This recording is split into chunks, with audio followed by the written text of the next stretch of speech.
I am LaWanna Bradford with the Bradford Group Consulting, and welcome to another edition of Power of the Pen.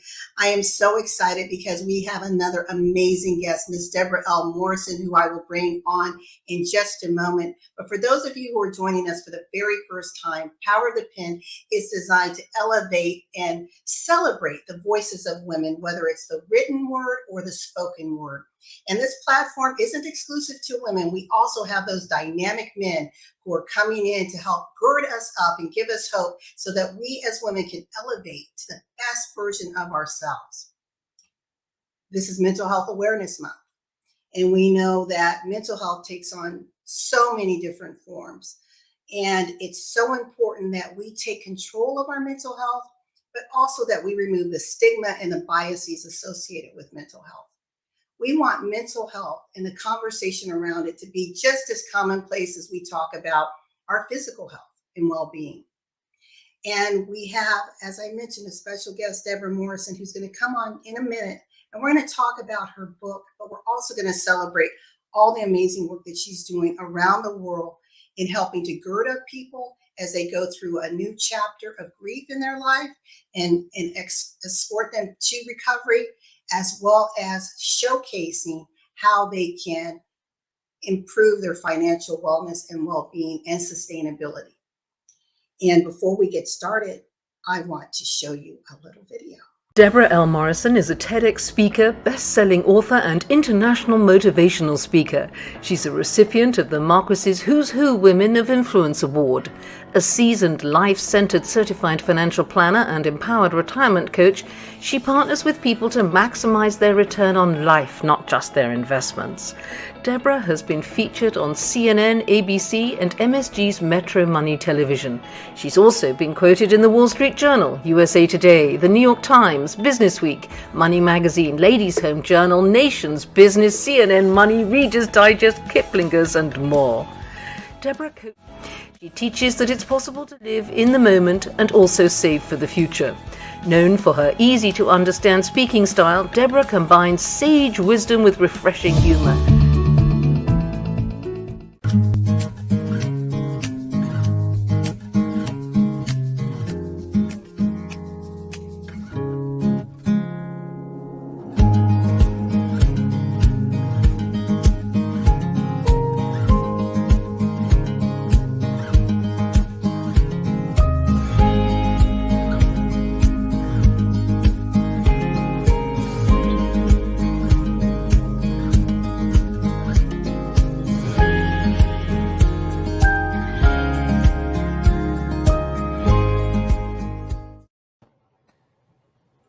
Hello, Debra. How's it going? It's going great, LaWanna. So great to be with you again. I'm so glad that you are here. I know your schedule's busy. You're about to start traveling again. Exactly. But happy birthday to your mother. Thank you. Yes, she's well celebrated at 89, as she should be. Thank you. Yes, it's such a blessing. Yeah. Today we're going to talk about your book, My Husband Died, Now What? Like, what a kind of interesting title. But we know, Debra, that right now, especially with the pandemic, we have the shift in ages for the average widow. The average widow before was around 59, but that number is getting younger, unfortunately. But before we get into your book, I want to tell the audience just a little bit about your brilliance. Debra Morrison is a retired certified financial planner. She has spent over 40 years in the industry, honing her chops, if you will, and then taking that information and sharing it to help women navigate, as she says, their financial journey. Since retirement, she has started her own business, which is called Women Navigating Finances, where she is touching women around the world with messages of hope, not just talking about the mindset, but the tactics and the strategies that we need in order to move forward, create that security today and that sustainability tomorrow, being mindful of our future self. And this amazing book, which I truly enjoyed, takes us through the journey of, oh my gosh, now what? whether it was an expected or an unexpected death. There's still the now what, and then steps that, whether we're there or perhaps know someone, how we can, I like to call it, become rejuvenated, revived, reborn, with a sense of knowing who we are in the new chapter, right? But then financially, how are we going to move forward? And your book is divided into two pieces, and I like to call it the discovery piece. It's like I'm in this space. I don't know what to do. It's unfamiliar. But then the recovery part. So now as a phoenix, you're able to start rising again. And so, Debra, I want to ask you, what prompted you to write this book? Because in addition to all of your amazing accolades, you are a certified grief counselor. And you're the Celebrate You Woman of the Year. Just had to throw that in. Yes, I am. So, but on a very serious note, why this topic, and why was it so important for you to get certification in grief counseling? Well, it's an excellent question. And in my practice of advising clients and managing their assets, I ended up dealing with a lot of widows. So the partner would die and the widow, in many cases, the woman would be left and dealing with her grief at the same time she is getting acclimated to finances. Now, my clients were schooled along the way, but I did inherit clients that were already widowed. And unfortunately, they were adrift for the most part. And so I had written a book several years ago called New Widow Financial Lifeline. And it was a fine little book, very small intentionally, so women could put it in their purse. And then 9/11 struck. And I was a partner in a $1 billion firm right across the river in Chatham, New Jersey. And after the partners, of which I was one, went to the hospital to give blood, we came back and we sat and said, what will we do? And all four white men looked at me in unison and they said, we'll give pro bono service to widows and widowers for 1 year. And Debra, you're the person that's going to do it. And I had just morphed my firm into this new firm literally 2 weeks prior. That September 11th was my come meet the new firm date for my old clients to come in and get acquainted. So you can imagine the turmoil and my responsibility to my existing clients. And then, of course, my responsibility to build a business and contribute as a partner. And yet I knew it was true. I knew I was the best person in our partnership to do that. And I did. I gave pro bono service for 1 year to 7 widows, a widower, and a 12-year-old orphan. And I have a fairly big heart and a capacity for empathy. And yet it dawned on me swiftly, holy camoli, I need to know more about grief recovery. So I became grief coach certified. And then I said to myself, we've got to double this book in size, because this book, My Husband Died Now What? A Widow's Guide to Grief Recovery and Smart Financial Decisions, is literally half grief coaching and half financial tidbits and recommendations and warnings. So it's this confluence, if you will, of using my certified financial planner chops and my certified grief coach prowess. And that's what I think makes it unique in its space. And widows and widowers have said, indeed, it was very, very helpful to them. So that's my hope. And I love that. And I tell people so often, when we look at our giftings and our talents and our passions, it's amazing that if we allow ourselves to integrate them, what we produce, right? Because we're creative beings. And then, like you said, you have this genius tool and resource that so many people need, but you don't know what you don't know. Right. I mean, as I was reading it, I thought, I wouldn't have thought to ask that question. I wouldn't have thought about, again, from the Social Security benefits that are available for children under 19. I don't have children, but again, it's just, I wouldn't know to even advise someone on that. Right. So I want to read a part of your book, if I may. You said, I don't begrudge anyone who is grieving the death of their husband or spouse or significant other. I'm just adding that. The loss is horrendous and unspeakably painful. Precisely because of that, I want to usher in glimpses and then windows of hope for a survivor as quickly as plausible, utilizing my grief coaching skills. I do believe everyone is doing the best they can with the resources that they have at any one particular time.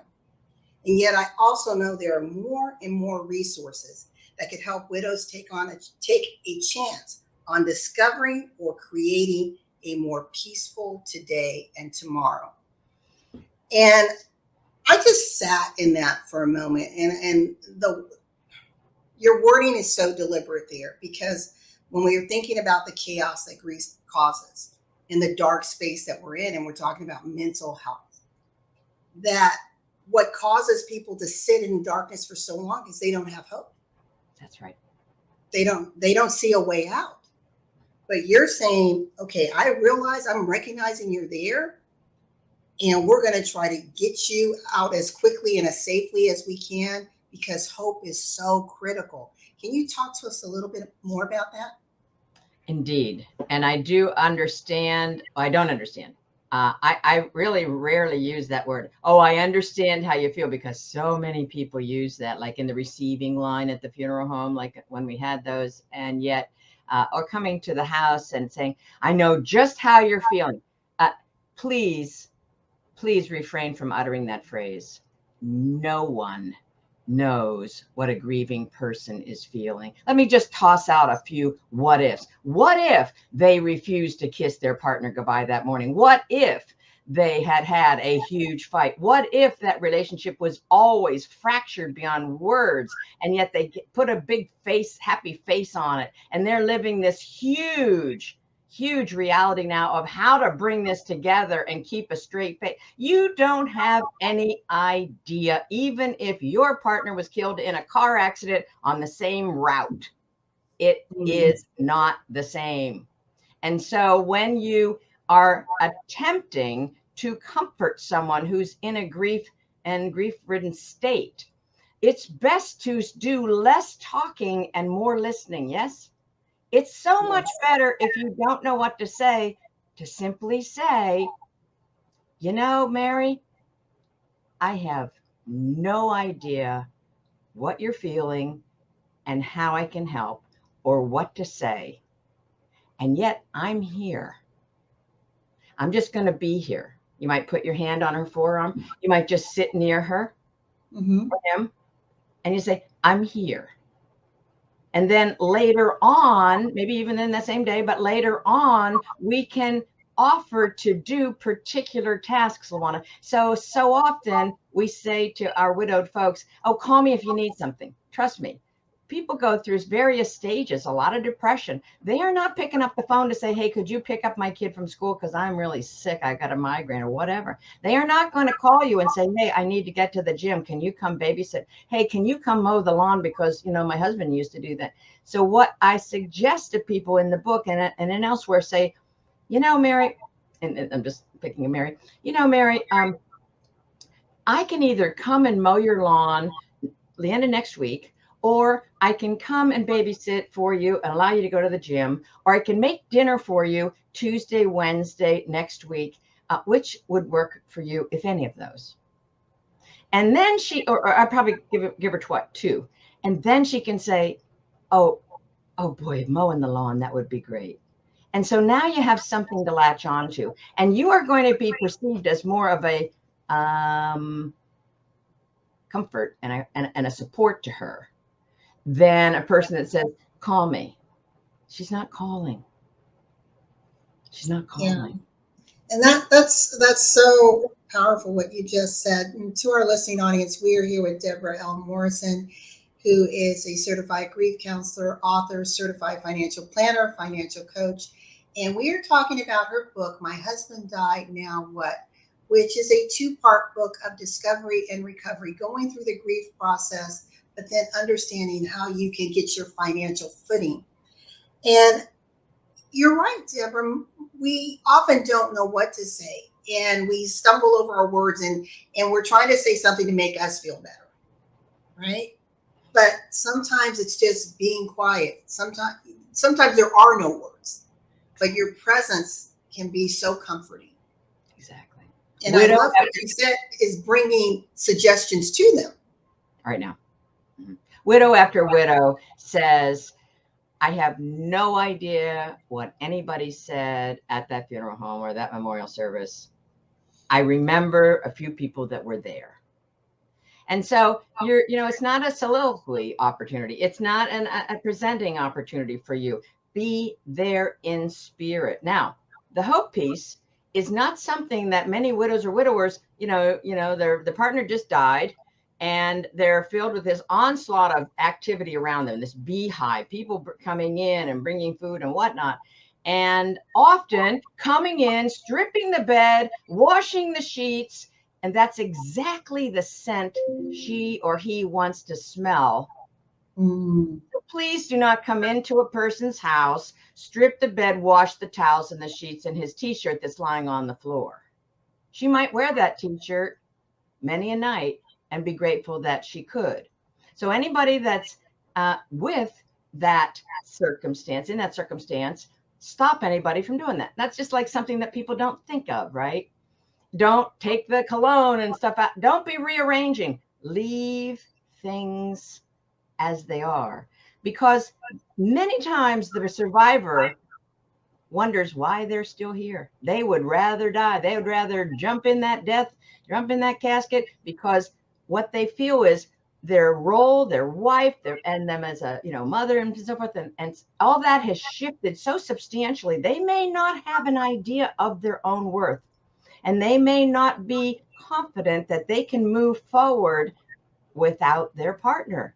And that is probably a true statement in terms of the first few days, weeks. And so we want to give widows and widowers space. Now, the hope piece comes in, and you have to nuance this. And I often say to people in time, Mary, there's a reason you weren't in that obituary also. I don't know what it is. And you may not know now what it is. And yet I'm inviting you to live into that. And you know how when people were like wearing those "what would Jesus do" bracelets, how about we just imagine what would Ben do? And how about we talk with Ben?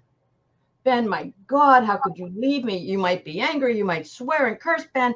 And then you say to Ben, what can I do, Ben? And there's an energy that so flows between here and the gossamer thin veil of there, and I call it heaven, that you will be surprised. And widows and widowers aren't surprised because they feel that energy.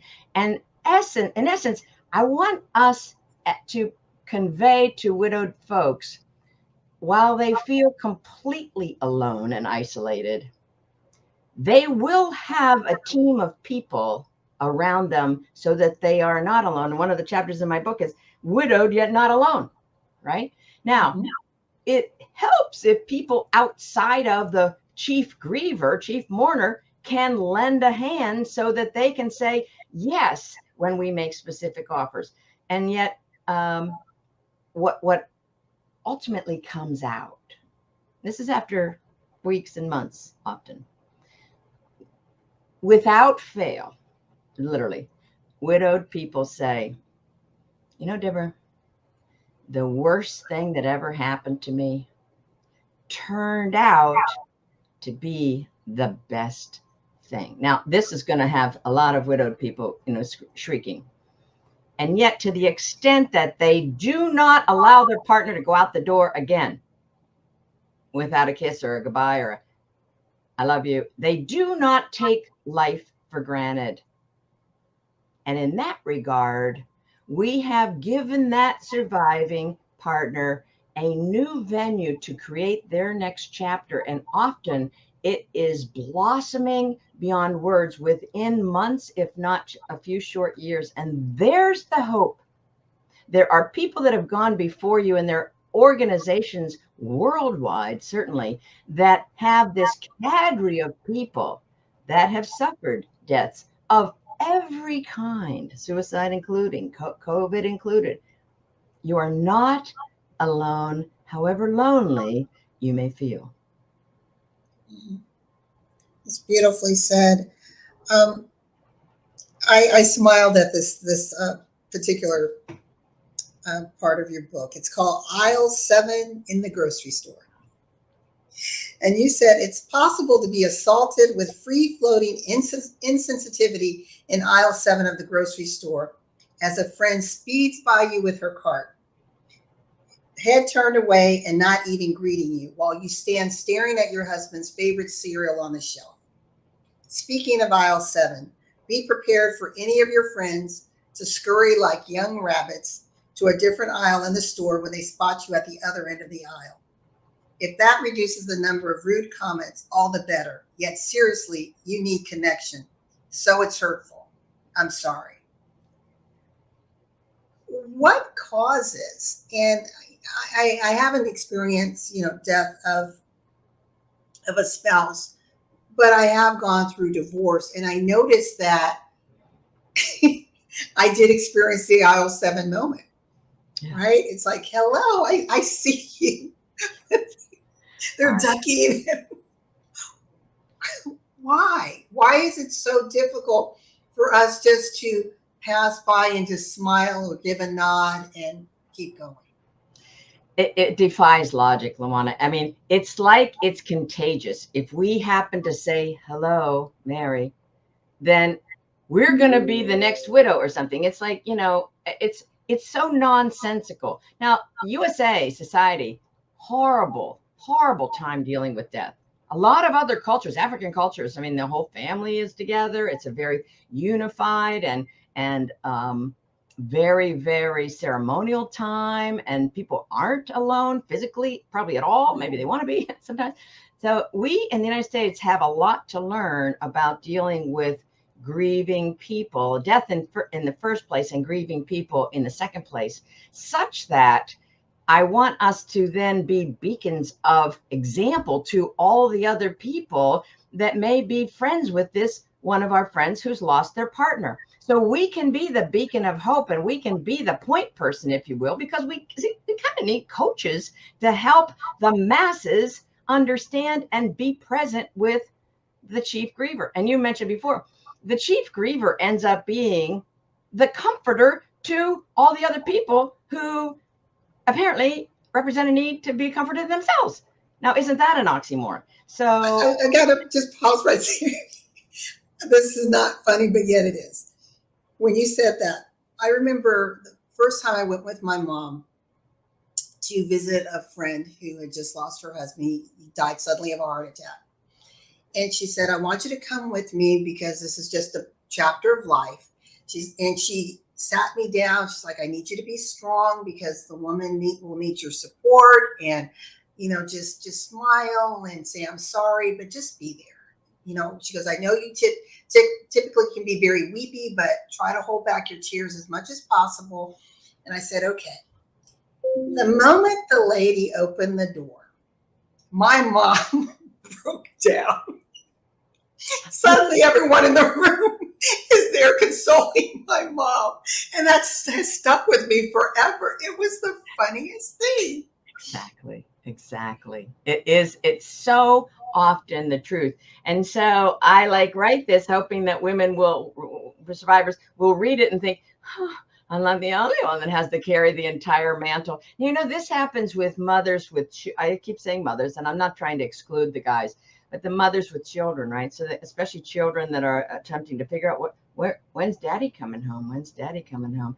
And when to tell the children and how to tell the children. Well, she is eyes on the children, often at the expense of her own grief recovery. I found this in my 7 widows. One widow of the 7 did not have any children. She had the nervous breakdown. The 6 widows with kids, shoulder to the grindstone right now, get through this. And so that is admirable on the one hand, and yet there will be a day when the kids are off at school and she needs help. So don't think that they've gotten over it in a couple of weeks. They're not going to get over it. They're not going to forget their partner's name. And so when you come over and visit her, you take them out to dinner, which happens generally once. Like married couples, then invite the widow to a dinner out once. And then she doesn't get invited again. So it's kind of like they checked up. I did my death thing. I invited Mary to dinner. How about continuing to be there for Mary?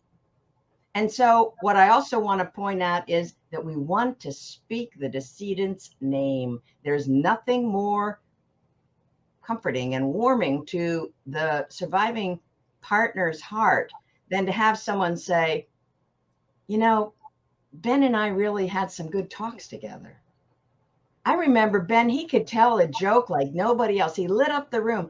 And this is going to bring back wonderful memories of Ben instead of her conjuring up that vision of him lying in the casket or, God forbid, on the bed. You know, we want to bring about and the good and the positive memories, the smile on Ben's face, and the sparkle in his eyes when he was relating with her dearest friends, per se. And so these processes help a widowed person to move through their grief, is when they can pull away from having every single memory of Ben, in this example, be negative or at the end, or he's already cold and dead. Bring in some of that happiness to round out that picture again, so that she doesn't feel crazy, first of all, because this isolationism can make a person feel crazy, not crazy, but certainly feel disarmed. And so then that people toss out this term widow brain. Oh, I have widow brain. Now, I don't like the term. And I've asked a number of widows. I asked them, actually, the person who certified me as a certified grief coach. I said, you don't use that term. No, she said, I don't like that term. And frankly, I don't either, because it kind of gives this adjective to something that is very normal. Like, if a person has just lost their partner, their mind, just picture their mind and their heart and everything else just went in a Vitamix on high. Okay. I don't care how confident they were the day before. Don't expect that. That's what you're going to expect. So whatever they say and do, please refrain from judging it. They walk, and please refrain from judging yourself. You walk into a room, you forget why you came into that room. I do that. So instead of just labeling everything, oh, widow brain, that's how stupid I am. No. Uplift ourselves. Yeah, I came into the room. I can't remember what it is right now. It'll come to me. Go back in the room and regroup. Go back out of the room and regroup. So I ask widowed folks to enter into their own no judgment zone, right? And this really helps a lot. If we can keep from burying ourselves, every pun intended, with negativism, LaWanna, then we don't have such a big hole from which to climb out of. And so as much positive as we can to conjure up, that's my hope. One of the things you mentioned in your book, you said sometimes it's important to go into the no decision zone. Oh, for sure.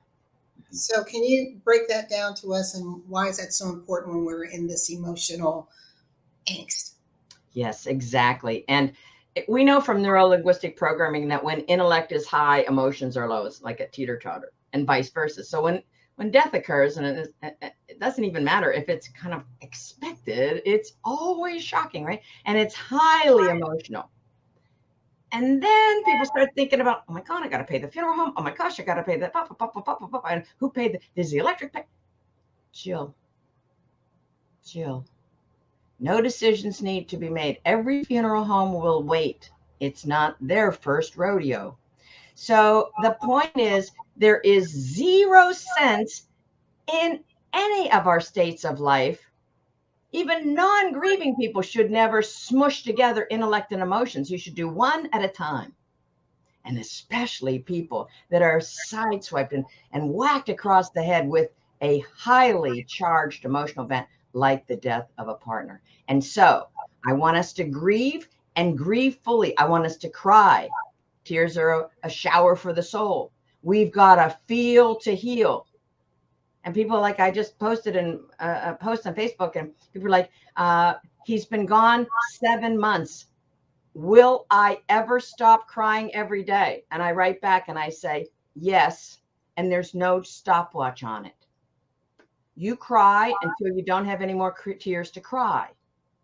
And I say, don't make any decisions for a good 6 months, and probably you can wait longer than that.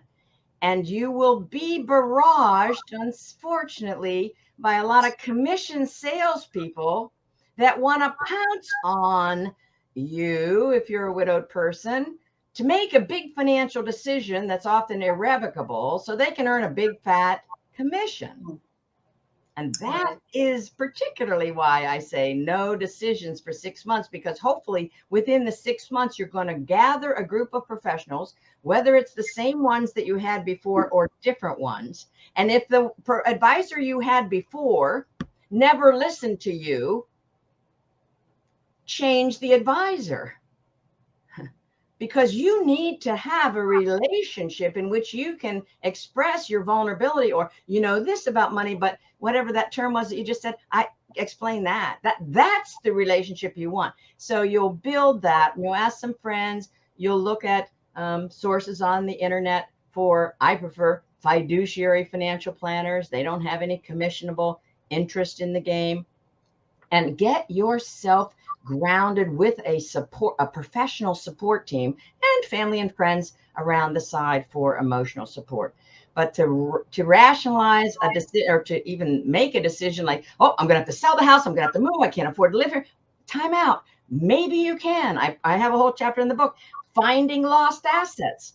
I have websites in the book. Look for lost assets. You'll be surprised. I have always been surprised at people coming to me and saying, oh my gosh, I never even knew you had this pension, right? So don't make decisions. I like what you said here, that you said our first task is to unwind emotions and money from their tight knot. Money isn't to be loved or hated. Money is a tool. And Right. so can you, because I want to take myself down. I can't believe we're already out of time. And before you get into the piece that you want to share with our audience, can you talk to us just a little bit about helping to define again what a grief coach is? How can individuals get in touch with you if they need to have a grief coach? And how do you begin that journey and that relationship? Because it's sort of I guess it's not so much a partnership, but it's like a guide, right? That you're guiding them through this space, right? So you become this trusted guide, if you will. Yes. Exactly. Yes. Okay. Yeah, for sure. And so I'd be happy for people to be in touch with me. My website is womennavigatingfinances.com/widows. And if you go to that site, you're going to see that I'll give you a checklist, which you can download, some resources and so forth, and shoot me an email through the Women Navigating Finances. If you sign up for that, you'll be in our mailing list and we can be in touch with you. I also have a Facebook group called Widow Empowerment by Debra Morrison. And in that, we can share back and forth with each other as to how to move through various stages of our grief. So in essence, I want each of us in our states of grief recovery to know that we're not alone, and know that to have the tips and the tools that any grief coach can give you is going to lessen the time that you are kind of stuck in the same place. And so I want us to tell our stories. I want to listen to stories. And then I want us to figure out how to move even step by step, one step and the next step and the next step forward to our next chapter. Because ultimately, I think that's what our beloved would want us to do.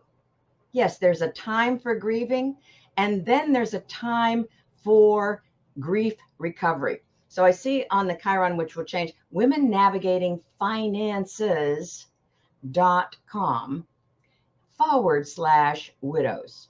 And I'm on LinkedIn, Debra L. Morrison, and I'm on Facebook as an individual and a certified financial planner and and a grief coach, as well as a financial coach. So Women Navigating Finances is my attempt, having dealt with a lot of widowed folks in my private practice, to basically give them the tools to move through that grief to the extent that they have more pleasant memories about their beloved than the horrific memories.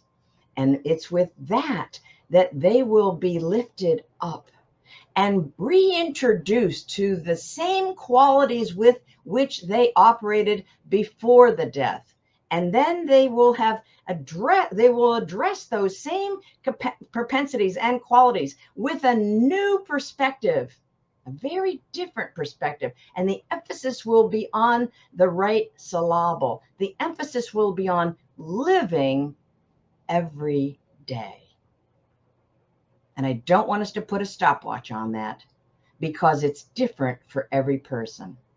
And there will be some difficult situations, perhaps of forgiveness, that some people have to go through. And this often takes time, and yet the time can be shortened with the help of a great grief coach. And I don't take on so many individual clients, but I have a network of people that have also been certified, and a national organization and an international organization. And I'd be happy to refer you to a place and a group with which you can relate. Tell your story. Move through that, because I don't want us to waste valuable time wishing for a better yesterday. It happened. It's horrific. And it's happened to others, and they've moved through. So they are coaches and intuition guides in and of themselves, the group of them, and they will welcome new widows and widowers. It is a club no one wishes to join. And yet, once you become a widow or a widower, straight or gay, I don't care, you lost your partner, this puts you into a different category of recovery. And I want us to do that surrounded by as loving of friends, and they may be different friends than those you thought would be there for you. So find your family. And I say to my clients, you have a team, and I'm on it.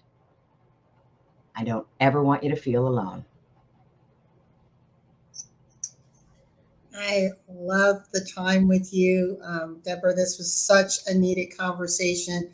Again, mental health awareness, and we are thinking about all facets of grief, but today specifically, those who've lost their loved ones, their spouse, their significant others. We understand grief is not a journey that we want to take, but it's an inevitable part of life. And Deborah, can you tell us a little bit about this? Because you were the first person that I had heard about this particular celebration. And on June 23rd, International Women's Day, which the United Nations founded. Widow's Day, International Widow's Day. Yes, International Widow's Day, yes. So what is there, are you going to be involved this year in that? Yes. As a matter of fact, I'm planning the memorial service for my late partner and dear friend on the 24th, 5th and 26th. So I'll be a little busy right there, but we will certainly pay attention and have some type of outreach to widowed folks on and around that United Nations celebrated day. And well, celebrated, it's a bad use perhaps of that word. The issue is to draw awareness, right? So we know, Black History Month. Okay, seriously, 1 month to deal with, the systemic injustices about, racism. 1 day to talk about widowed folks, that's like, some people like really bristle at that. Yet, listen, let's bring it to the conscious mind, so that when people see that, oh my gosh, and a lot of people say, oh, I'm glad that's not me. Well, listen, if it's not you, be grateful. And when you read a post from a widow and she is basically thrashing in her grief, please refrain from saying something that you know nothing about, especially if you're not a grieving widow yourself. You haven't gone through it. But even if you have, You want to pay attention to where she is and do your best to be supportive to move her forward. So if that International United Nations Day serves to heighten the awareness of people, then maybe within our church and our communities and our synagogues and whatnot and our basic community outreach, we understand then what actions we can take that will be helpful to the next widow or widower. And I say, if the next time one of your loved ones is a widow or a widower, instead of sending flowers, I'll just make a shameless plug. Go on Amazon, send them the book. People say to me, well, when should I send your book? I'll tell you when, right away, because my high school buddy texted me and said, Deborah, my second husband just died. Are you done with this book? This was years ago. And I said, oh my gosh, it's in galleys. I PDF'd her the galleys. She read through it. She gave me back a huge synopsis.